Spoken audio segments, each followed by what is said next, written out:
Hola, como siempre, bienvenidos a este nuevo programa de Carta Blanca. En el día de hoy vamos a contestar una pregunta creo que bastante interesante, y es que pues esta persona nos pregunta sobre cómo desde la medicina natural y más concretamente desde acupuntura, pues es una medicina, digamos, para tratar al hombre, eso es evidente.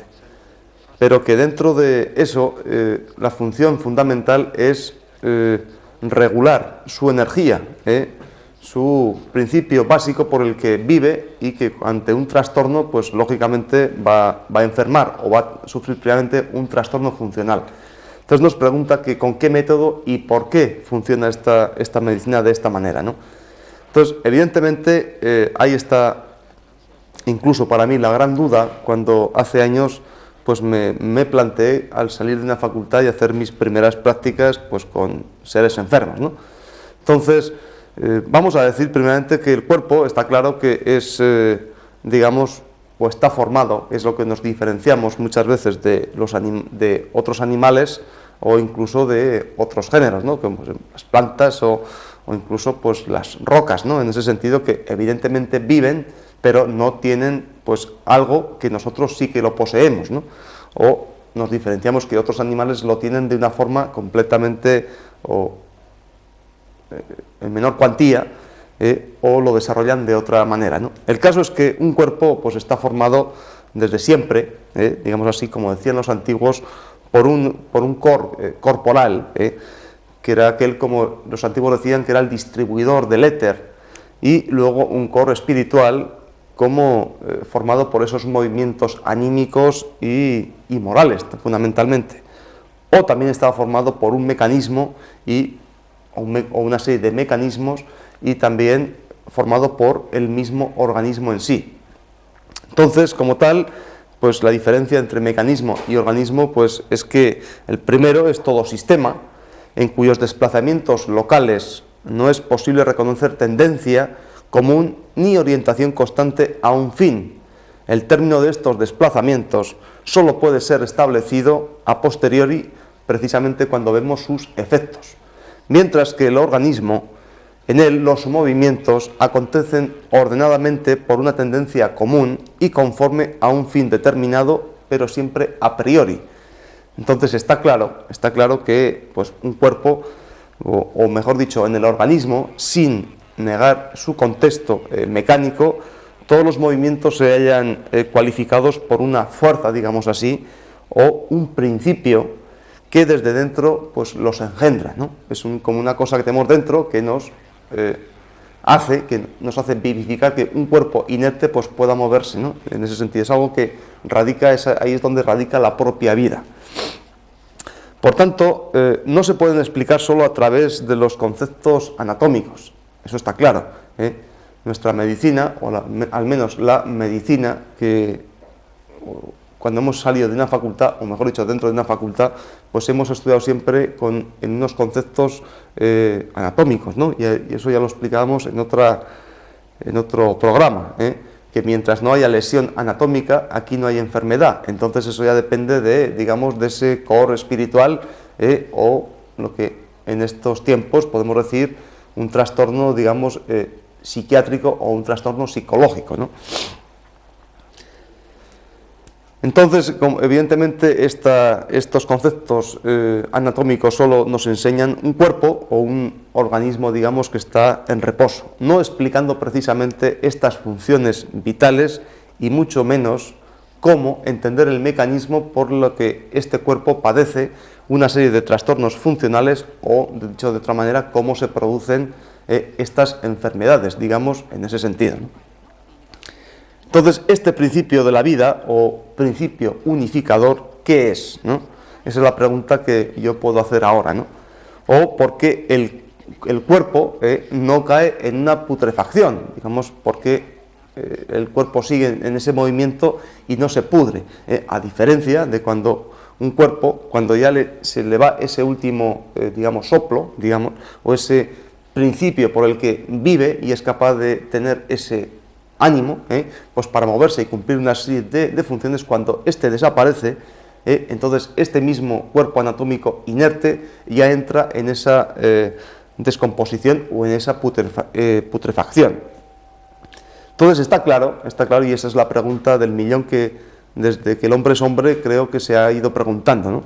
Está claro que el organismo está formado por sustancias químicas complejas, eso está claro, químicas que son también inestables, o sea, que están propensas a entrar precisamente en esa descomposición o en otros materiales que posteriormente tienden a desaparecer y que gracias a los envites del exterior, digamos como causas externas o causas alterantes externas, lo son más aún dentro de esa inestabilidad, digamos así, ¿no? Entonces, ¿qué es lo que mantiene precisamente a esta definida estabilidad?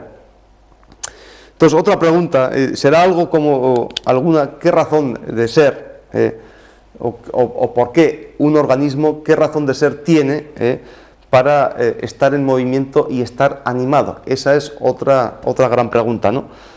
Y por supuesto ya dentro de esto, ¿quién es o qué es ese movimiento vital de los diversos órganos por los que cumplen su función, no vivientes, sino que están vivificados? Esa es la cuestión.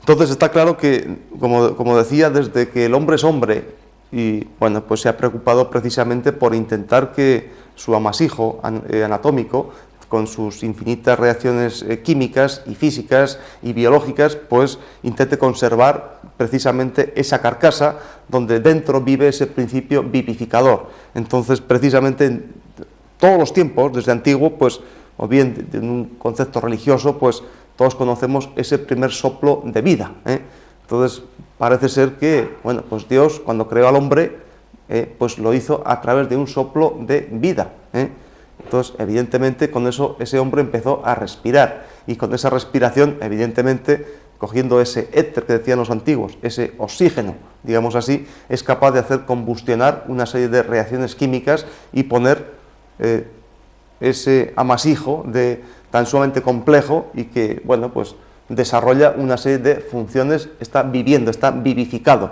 y que por el contrario, cuando este hombre deja de respirar, aunque esté hasta aquí, de buena comida, o haya recién comido hace muy poquito tiempo, entre coda hasta el garganchón, digamos así, pues si no respira, este cuerpo ya se desestabiliza y cae en esa descomposición, en esa putrefacción. Pero claro, yo supongo que no solamente somos animales, ahí está la diferencia, de que gracias a ese oxígeno, por supuesto que vivimos, pero habrá algo más en ese sentido, ¿no? Pero el gran problema es que nunca, desde que el hombre es hombre y hasta ahora, pues esa energía parece ser, o ese principio parece ser que no se ve, y como no se ve, pues es difícil muchas veces claro, es más un auto de fe, el poder creer en él o demostrarlo, Entonces ya, incluso con en esos tiempos primarios del soplo de vida, pues también evidentemente los griegos pues inventaron o filosofearon, digamos así, sobre el término del flogistón, ¿no? O aquello inflamable, o como los orientales, pues con el chi, ese principio, esa energía por la que ese cuerpo va funcionando, o también la teoría que hemos hablado algunas veces sobre la teoría del ánima en esa medicina del barroco. Entonces está claro que el hombre, desde que se ha preocupado por su salud, por vivir más tiempo en esta tierra, pues ha ido pensando como que el cuerpo no es solamente algo de carne y hueso y venas y cosas de esas, sino que hay algún principio por el que da dentro de ese core corporal, pues hay ese core espiritual, ese ánima, ese que da esa moralidad, etcétera, etcétera, ¿no? Entonces esa es la gran pregunta que el hombre siempre se ha hecho, ¿no? Entonces este es el principio precisamente activo y rector de ese movimiento orgánico que cumple pues una serie de funciones, ¿no? O que gracias a él este cuerpo funciona y que tiene pues una serie de características, y esto hemos sacado una teoría muy antigua de la teoría médica Vera, allá algo así por el siglo XVII, y ahí va el porqué de esta carta blanca de hoy, ¿no? Entonces decían que el cuerpo existe por causa del ánima, donde pues hay una serie tiene unas características físicas, ¿no? Donde se producen pues una nutrición somática, evidentemente, pues tiene una serie de sensaciones y también, evidentemente, tiene una serie de movimientos, o una locomoción, pero que son procesos al servicio de la actividad intelectiva y meditativa del alma, precisamente. Como segunda característica es que la acción fundamental del ánima sobre el organismo consiste en preservarle de esa corrupción que decíamos al principio, de la muerte. A una y otra conspiran sin cesar las agresiones del medio que las rodean.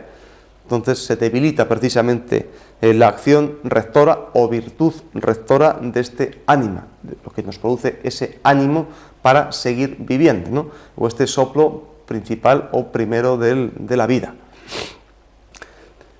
Otra característica que decía esta teoría médica vera es que la operación fisiológica en que se expresa la acción preservadora del ánima sobre el cuerpo es la asimilación, y que ésta se verifica en todas las partes del cuerpo, y que los instrumentos fisiológicos más inmediatos de la asimilación son la secreción y la circulación para la vida normal, y su efecto es mantener el calor. Y eso es una gran pregunta, ¿no? Que un poquito fuera de lo que estamos hablando, evidentemente eso es así. Quiero decir que muchas veces, bueno, yo me he preguntado, bueno, ¿yo para qué vivo? ¿Para qué vivo en qué sentido? Bueno, trabajar, etcétera, etcétera, pues estar animado, pero para mantener esta carcasa, o la salud, pues uno come y uno bebe, precisamente para mantener, ya pues con todo el rollo y todas las cuestiones de reacciones para aquí, para acá y todas las funciones del cuerpo, pero si el hombre siempre vive o mantiene una salud, o todos sus esfuerzos están encaminados para mantener una temperatura constante. Entonces, en ese sentido, todos sabemos que la temperatura humana pues es de unos 37 grados y medio. Entonces, está claro que todas sus actividades van a estar encaminadas como fin común para mantener esa temperatura. ¿Qué ocurre? Por encima de ella, pues ya nos sentimos mal. Por unos cuantos grados por debajo de ella, pues evidentemente pues va a haber ese ánima, se va a marchar, va a morir en ese sentido, ¿no? Entonces está claro que, dentro de eso, pues aquí se me viene un poco a la cabeza decir, bueno, pues el cuerpo, ¿qué es lo que somos, ¿no? Aparte de eso? O sea, ¿qué composición tiene? Pues un tanto por ciento muy elevado, pues 50, 60, 70, lo que ustedes quieran, está formado por agua. Entonces la vida precisamente, o todas las reacciones y todos los esfuerzos que tenemos que hacer es para mantener ese cuerpo cuyo tanto por ciento es agua, pero un tanto por ciento muy elevado, para mantener caliente ese agua, como gran proporción. Entonces, evidentemente, muchas veces, ahora se me viene un poco a la cabeza, ¿no? Que, bueno, si somos tantísima cantidad de agua, entonces cuando caemos enfermos, automáticamente, pues uno de los síntomas que esto puede ser, pues decir, bueno, pues es que el cuerpo, bueno, nos ponemos enfermos, cualquier infección, lo que ustedes quieran, ¿no? Pues eso va a dar un síntoma como es esa fiebre como, digamos, ese aumento de esa temperatura. Entonces digo, bueno, entonces, ¿por qué el cuerpo, si quiere mantener esa temperatura más o menos constante, ahora ese cuerpo, por la razón que sea, digamos así, bueno, ya sabemos por cuál, pero no vamos a explicar tanto, ¿no? Va a aumentar esa temperatura produciendo esa fiebre? Pues ni más ni menos que es precisamente para intentar que esas reacciones químicas o esos mecanismos de defensa del cuerpo vayan mucho más rápidos, junto, lógicamente, a esa respiración y ese oxígeno, ¿no? Como un medio defensivo. Entonces, claro, imagínense ustedes, pues, si yo caigo enfermo, la realidad, lo que ocurre.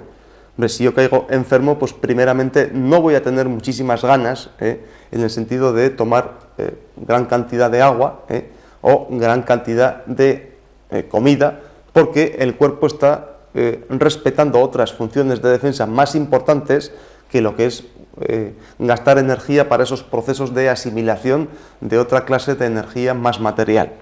Entonces, en ese sentido, muchas veces cuando a mí me llama mucho la atención cuando en cualquier medio de comunicación, o las típicas habladurías, digamos así, pues dicen, bueno, es que hasta los propios médicos estamos recomendando, bueno, están recomendando, usted beba 3 o 4 litros de agua porque eso funciona muy bien para el riñón, porque así lo filtra y eso va, estamos drenando estupendamente bien. Entonces, y así usted orina mucho mejor, y etcétera, etcétera, ¿no? Entonces, pero casi nunca contamos con que si estamos metiendo más cantidad de agua al cuerpo, en ese sentido, pues el cuerpo evidentemente va a tener que hacer mucho más esfuerzo, va a tener que gastar mucha más energía. Todo ese conjunto de reacciones pues van a estar supeditadas a intentar calentar esa cantidad de agua que junto a la que ya tenemos dentro, pues va a formar, digamos, un arca común, ¿no? Entonces, en ese sentido, va a perder mucha más energía y es por lo que, sin tener ese pequeño concepto, yo no sé de dónde ha podido venir pues esa teoría, ¿no?